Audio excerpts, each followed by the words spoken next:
WWE 70 साल से हमें एंटरटेन कर रहा है और फिर भी ऐसी कई चीजें थी जो हमें 2023 तक देखने को नहीं मिली थी। इनमें से ज्यादातर चीजें अच्छी थी, लेकिन ये पहली चीज शायद आपको भी अच्छी ना लगे। रेसलमेनिया 39 के नाइट 1 के मेन इवेंट में केविन ओवेंस और सैमी ज़ेन ने undisputed WWE tag team championship के लिए द उसोस का सामना किया। मैच के दौरान जिमी और जे ने जायन को D1 मारा, जिसे डडली बॉयज के फैंस 3D भी बोलते थे। ये इतनी बड़ी बात क्यों है? क्योंकि WWE में आज तक कोई भी इस फिनिशिंग मूव से किक आउट नहीं कर पाया है, जो कि आजकल रेसलिंग में बहुत मुश्किल से देखने को मिलता है। हैरानी की बात ये है कि ये इस मैच में पहली बार होने वाली अकेली चीज नहीं है। इस मैच में हिस्सा लेते हुए सैमी ज़ेन रेसलमेनिया के मेन इवेंट में लड़ने वाले पहले मुस्लिम रेसलर बन गए, और ये भी पहली बार हो रहा था कि रेसलमेनिया के मेन इवेंट में एक टैग टीम चैंपियनशिप मैच हो रहा था। केविन ओवेंस ने भी इतिहास में अपनी जगह बना ली। इस टैग टीम मैच और एक साल पहले रेसलमेनिया 38 में स्टोन कोल्ड स्टीव ऑस्टिन के साथ हुए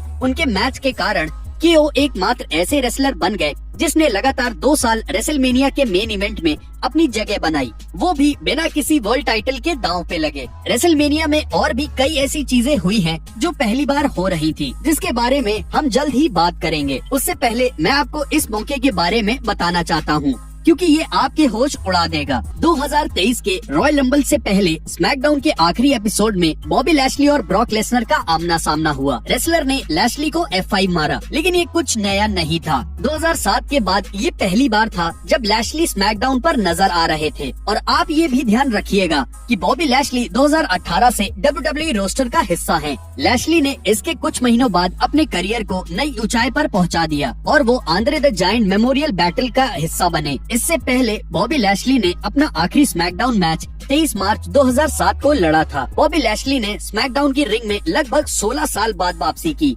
2007 की ही तरह बॉबी ने Andre the giant memorial battle भी जीती।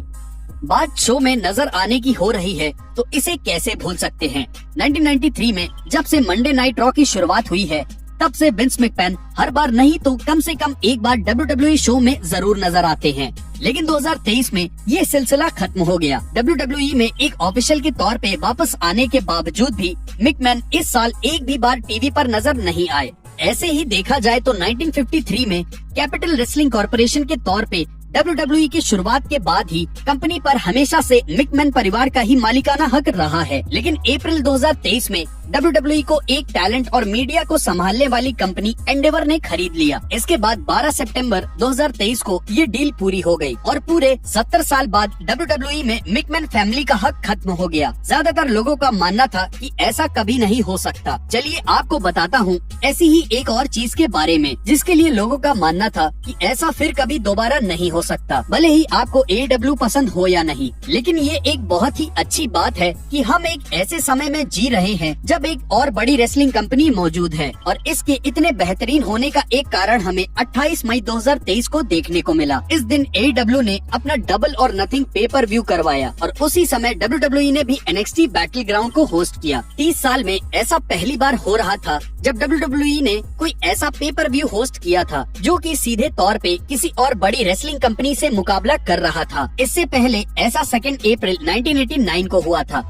जब रेसलमेनिया 5 का मुकाबला WCW के क्लैश ऑफ चैंपियंस 6 से हुआ था। लेकिन अहम सवाल ये है कि इसमें कौन जीता, AEW या WWE? वहाँ मौजूद फैंस की बात करें तो बैटल ग्राउंड को देखने के लिए 3482 दर्शक आए थे, और वहीं AEW की गिनती इनसे 3 गुना ज्यादा 10,550 थी। लेकिन इनमें से सिर्फ 9000 फैंस ही थे जो पैसा देकर आए थे। कितने टिकट्स बिके ये देखते हुए तो AEW साफ तौर से जीत रहा है, जिसमें 1,40,000 परिवार ने डबल और नथिंग देखने के लिए पैसा दिया। वही बात करें NXT बैटल ग्राउंड की तो वो पीकॉक और WWE नेटवर्क पर दिखाई दी गई थी, जिसके नंबर्स कहीं भी साफ नहीं किए गए हैं। द अंडरटेकर ने बहुत सी सफलताएं पाई हैं, जिसके बारे में ज्यादातर रेसलर्स सिर्फ सपने देखते हैं, और ये बात इसे और भी ज्यादा शानदार बनाती है कि 2020 में रिटायर होने के बावजूद भी द डेड मैन अभी भी दर्शकों का दिल जीत रही हैं। 10 अक्टूबर 2023 के NXT के एपिसोड के दौरान ब्रॉन बेकर्स ने कार्मेलो हेस का सामना किया और हार गए। ब्रेकर ने घटिया हरकत की और मैच के बाद कार्मेलो को चोट पहुंचा दी, लेकिन अंडरटेकर हालात को संभालने बाहर आए और ब्रॉन को थोड़ी तमीज सिखाई। ये पहला मौका था जब the Undertaker full time wrestler थे। नाइट ऑफ चैंपियंस 2023 में सेथ रॉलिंस और एजे स्टाइल्स के वर्ल्ड हैवीवेट चैंपियनशिप मैच ने इतिहास बना दिया। न सिर्फ सेथ पहली बार वर्ल्ड हैवीवेट चैंपियन बने थे, बल्कि ये पहली बार था जब कोई WWE वर्ल्ड टाइटल यूरोप और नॉर्थ अमेरिका के बाहर जीता गया, क्योंकि ये इवेंट सऊदी अरब में हुआ था। सऊदी अरेबिया की बात करें तो अप्रैल 2018 के बाद से एक आदमी ऐसा भी है जिसने हर एक इवेंट में रेसलिंग की है, लेकिन ये सिलसिला नवंबर 2023 के क्राउन ज्वेल में टूट गया। सऊदी अरब में हुए पिछले 9 शोज में परफॉर्म करने के बावजूद ब्रॉक लेसनर इस बार किसी मैच में शामिल नहीं थे। ये शर्म की बात है। अगर लेसनर क्राउन ज्वेल 2023 में हिस्सा लेते तो उनके लगातार 10 मैच हो जाते। इंटरनेशनल लेवल पे सबसे पहले मौके की बात हो रही है। तो आपको बता दूं कि साल 2023 पोर्टो रिको में मौजूद WWE फैंस के लिए एक बेहतरीन साल था, क्योंकि 2005 के बाद से पहली बार WWE ने किसी पेपर व्यू या किसी बड़े लाइव इवेंट को पोर्टो रिको से ब्रॉडकास्ट किया था। इतना ही नहीं, बैकलैश के एक दिन पहले WWE ने पोर्टो रिको में सबसे पहला टीवी पर दिखाया जाने वाला शो भी होस्ट किया। सैन जॉन में स्मैकडाउन का एक एपिसोड शूट हुआ। तो चलिए मैं आपको बताता हूँ उन बाकी चीजों के बारे में